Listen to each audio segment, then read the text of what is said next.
Hello. So I think we'll wait a minute or so for the rest of the colleagues to join. Is that right, Freddie? Yeah, we've just got a few more people left to join, so we'll just give it another minute or so before we start kicking off. Excellent. Thank you.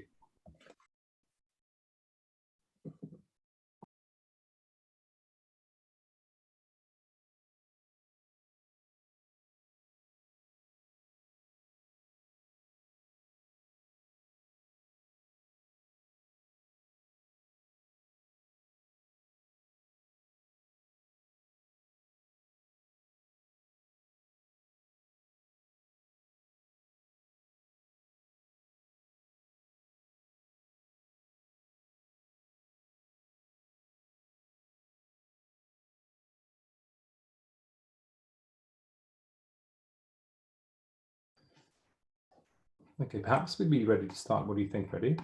Yeah, I think it's best we begin now. Good. So hello all, and thank you for joining our webinar this afternoon. Really appreciate your time, and I hope you found this presentation useful. So just to give you some information, we will share the slides with you after the webinar, so don't worry if you miss anything. And we're hoping to hold a Q&A session at the end of the presentation. So feel free to ask any questions during the presentation using the Q&A tab, and we'll try and answer them, or as many of them as we can. And if we can't answer them straight away, we'll make sure we get back to you in the next couple of days. So my name is Taltvidos, and I head up our research and product development department here at Inivos. Our research and development team are focused on listening and understanding our customer needs, and this presentation is an outcome of our continuous commitment to support and provide our customers with practical solutions to their emerging challenges. And Inivos is a leading developer and provider of decontamination technology. Since Inivos was founded in 2007, we have worked with hundreds of hospitals around the world to provide technology, training, and rapid decontamination services to meet the immediate infection need and eliminate any opportunity for patients to acquire infection whilst in the hospital. We are at the forefront of numerous innovative technologies, including hydrogen peroxide vapor and UVC light. Can we have the next slide, please? So we all are aware that the current situation regarding the PPE supplies is unprecedented. And it forced various government bodies to release special guidance on reuse of disposable PPE items, and that's including gowns and respirators. Reusing disposable PPE items is not a practice we advocate, but we recognize the immense pressure that our customers are under when it comes to provide their staff with appropriate levels of safe and effective PPE. These measures should be considered as temporary and should be avoided when adequate supplies of PPE are restored. Can we see the next slide, please? So faced with the current pandemic and lack of actual efficacy data on SARS-CoV-2 virus, the virus that causes the COVID-19 disease, general guidelines in bioburden reduction can be used when considering and evaluating decontamination methods. When evaluating and comparing these methods, we need to consider the hierarchy of pathogen resistance to disinfection. This hierarchy describes bacterial spores as most resistant pathogens, and they are typically used to validate sterilization process that must achieve log6 reduction in bacterial spores. It also describes lipid envelope viruses, such as SARS-CoV-2 virus, as least resistant and most susceptible to disinfection methods. Can we see the next slide, please? The information and studies provided by N95decon.org draw these positives and negatives in applying the technologies to PPE decontamination. Some of the decontamination methods that were evaluated include hydrogen peroxide vapor, UVC light, and heat and humidity. We can see that all of these three methods are able to inactivate the SARS-CoV-2 virus, but the hydrogen peroxide vapor sees the biggest log reduction. Here in the UK, the guidance released by IPS states that only systems that are known to produce gaseous hydrogen peroxide should be used for reprocessing PPE items, as they can penetrate into recesses and non-directly exposed areas. The FDA in the US are continuing to award emergency use authorizations for PPE decontamination, with at least 5 hydrogen peroxide systems now being authorized. Can we see the next slide, please?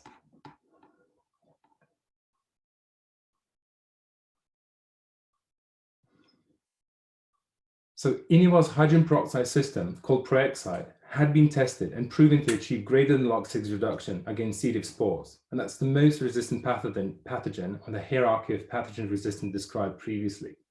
So recent independent testing at University Hospital Southampton had proven Proxide's ability to achieve greater than log 6 reduction of bacillus spores on disposable gown material. So this study has been carried out in a dedicated room that had been technically prepared to fit up to 90 gowns per decontamination cycle. The whole decontamination cycle and the process took under 3 hours, with less than 1 additional hour required to allow for the residual hydrogen peroxide to off-gas. Hydrogen peroxide vapor distribution has been tested using chemical indicators placed in the worst-case locations, such as inside of the leg or arm area of the gown. All indicators indicated positive hydrogen peroxide gas penetration. Final hydrogen peroxide gas levels, off-gassing from the gown material, had been tested with portable hydrogen peroxide gas monitor. So the final report of this study is being prepared, and we hope to share that with you as soon as we can. Further trials are being prepared at Addenbrooke's Hospital to prove the peroxide decontamination cycle efficacy on FFP2 and 3 respirators. We hope to provide empirical data to support the decision-making process and provide extra reassurance. Can we see the next slide, please?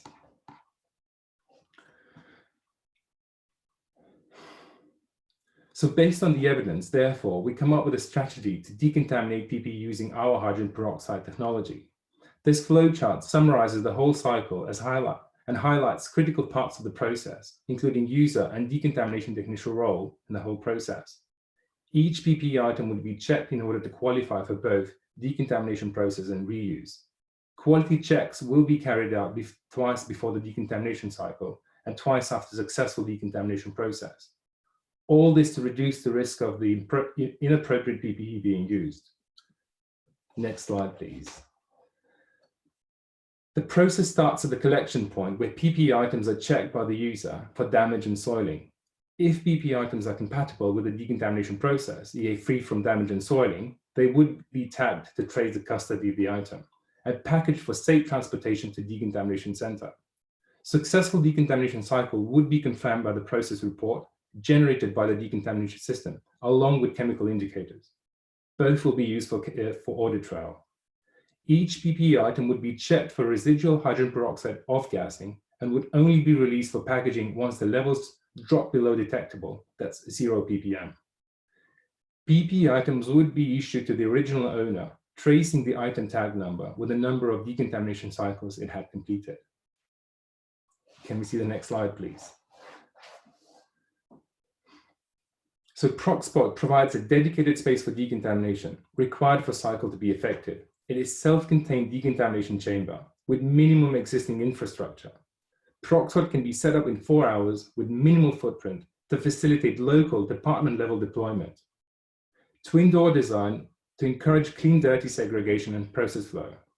So Proxpert is an agile solution due to its size and capacity. It has been designed to include wire shelving and fixings that aid PPE exposure to hydrogen peroxide vapor. Next slide, please. So Proxpert is designed to be used with Proxide, our hydrogen peroxide automated decontamination system.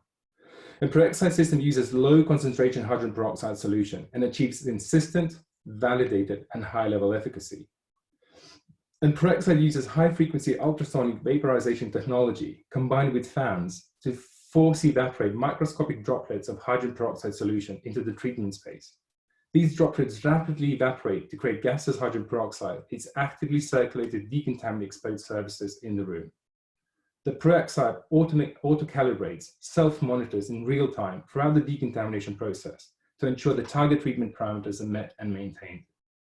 We believe this is a sustainable solution as it enables the hospitals to repurpose the investment in Peroxide and Proxpert for decontaminating patient spaces and shared patient equipment in the future. There are 135 hospitals in the UK that already uses our hydrogen peroxide technology. It can repurpose it to deliver this PPE decontamination strategy. Can we see the next slide, please? So just to repeat what has been said previously, we understand that the current situation regarding PPE supplies is unprecedented, But our customers are forced to look for alternative solutions, and have contingency plans in place. We do not advocate the reuse of disposable PPE items, but recognize that the need for contingency plan and when the PPE supply chains fail, it could jeopardize clinical services. Could we see the next slide, please? So we're definitely going to email you this presentation, and we're here to answer any of the questions, and we'll work with you to make sure that we can support you with your specific needs, and our specialists are at hand. And I'd like to reuse the remainder of this time to try and answer as many questions as we can. Is this something we can do, Freddie? Yeah, that's wonderful. If anybody has a question that they would like to pose, Tassis would be more than happy, I'm sure, to answer it. So please do let us know if you've got anything you would like to have answered.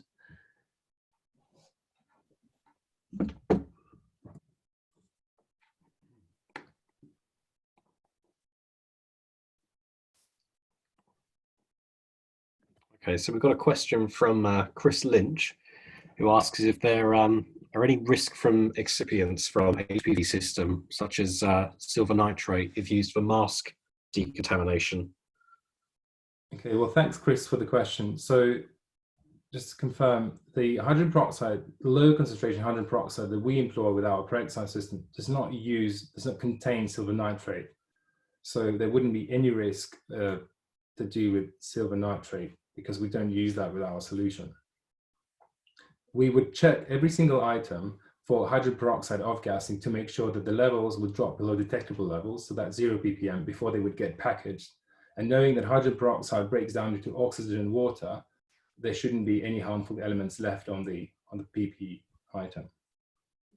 I hope this answers the question, and we can elaborate that further. Okay, yeah, I hope that helps, Chris. We've got another question from Emma, who asks, do you have any trials in progress for using UVC for mask decontamination?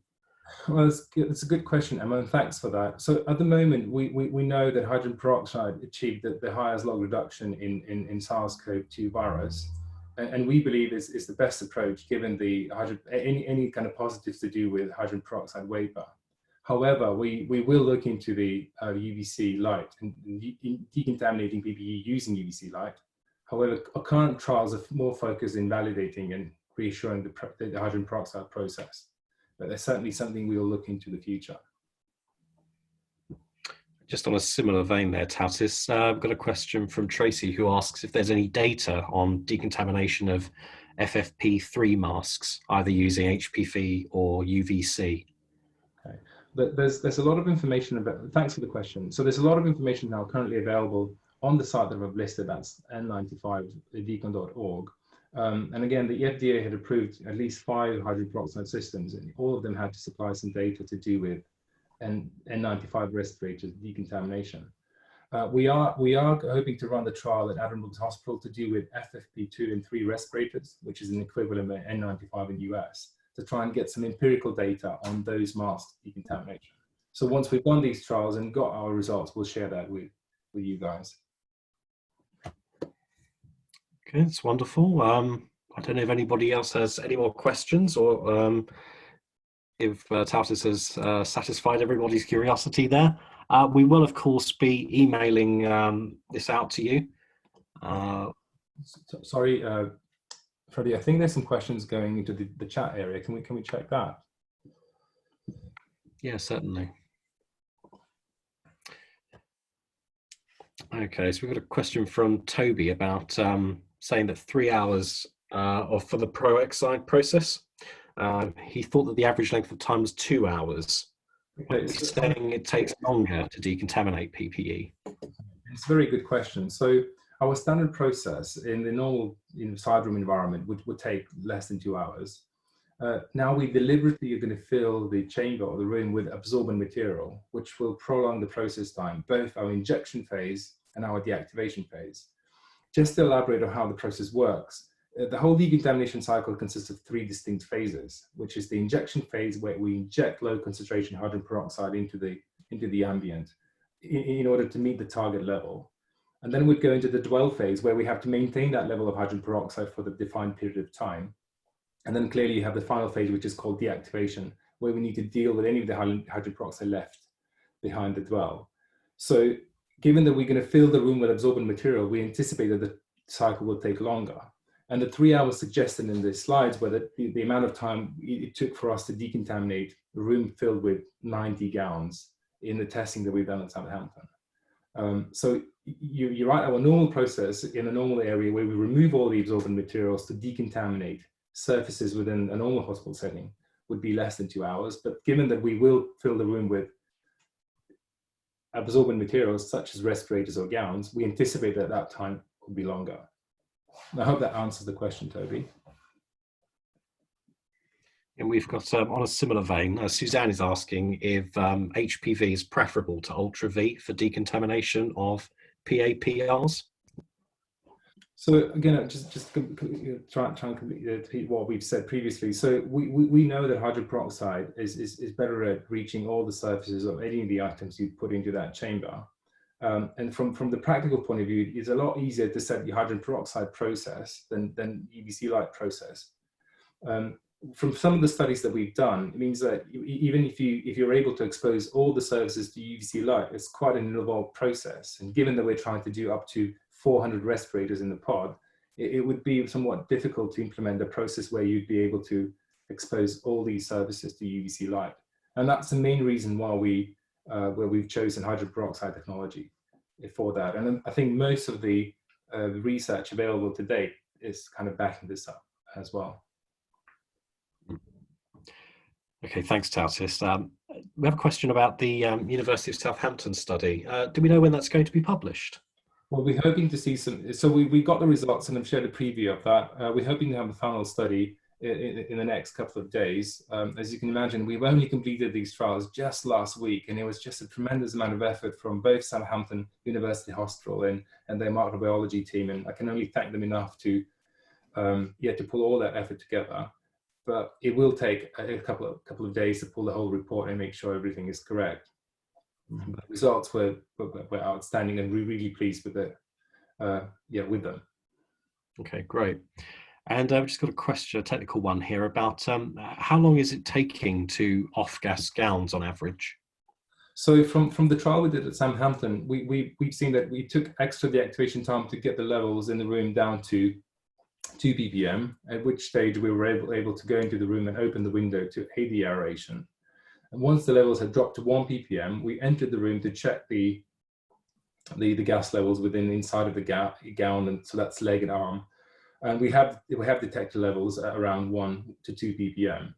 After 50 minutes, I think it was 50 minutes, and we need to consult the report, the levels went down to 0, so undetectable.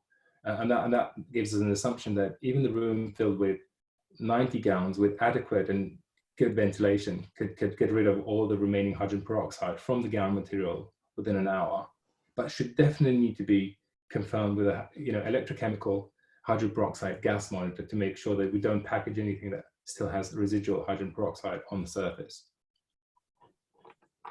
Okay, that's great, thank you. I've actually just got one more as a follow-up to the question that Susan posed earlier about decontamination of PAPRs. She asks if filters or batteries would require removal. I can't specifically comment on the filters. I'd need to find out exactly which filters we would be discussing. We know that hydrogen peroxide in our process wouldn't have any effect on the batteries because we expect the electrical equipment to stay within the room.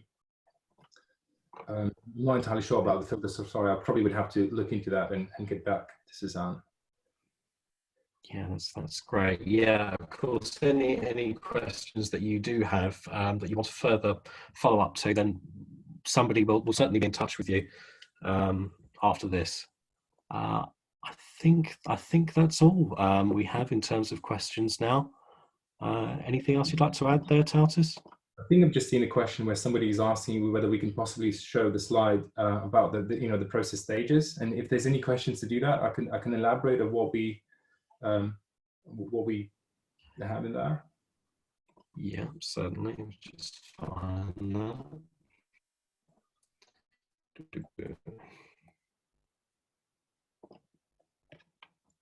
Sorry, I'm just trying to find that for you.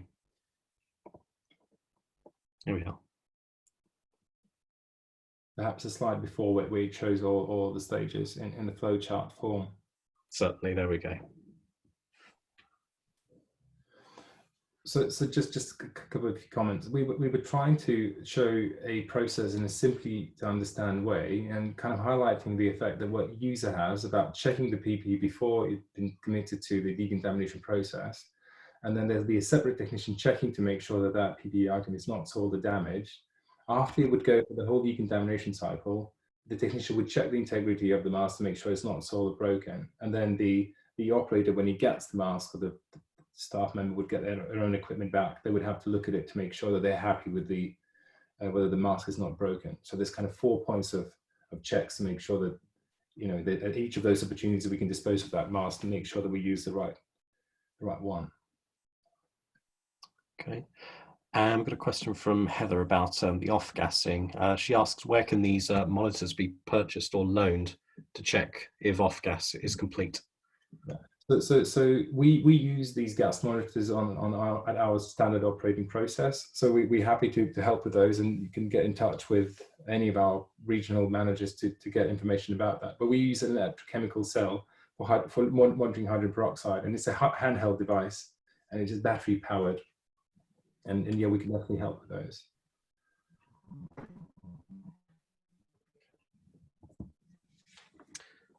Okay, that's great.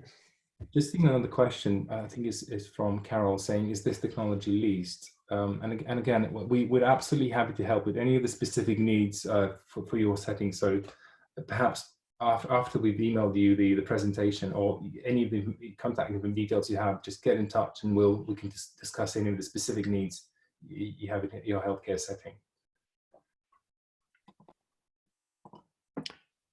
Okay. Okay. Good. So I'd really like to say thank you for spending your time this afternoon to listen to what we have to say. And we just want to say we really understand the pressure you guys are under to try and make this work. And again, we do not advocate this, you know, as a normal thing to reuse disposable PPE, but we definitely had to try and help and listen to the need and try and have a contingency plan to what we need to do in case that's the only way for us to have, you know, the way of reducing the risk of reusing the PPE. I suppose if there isn't any more questions. No, it's yes. Thank you very much for explaining the process there, Tautis. Excellent. Well, thank you all. And I'm sure we'll see you on similar webinars in the future.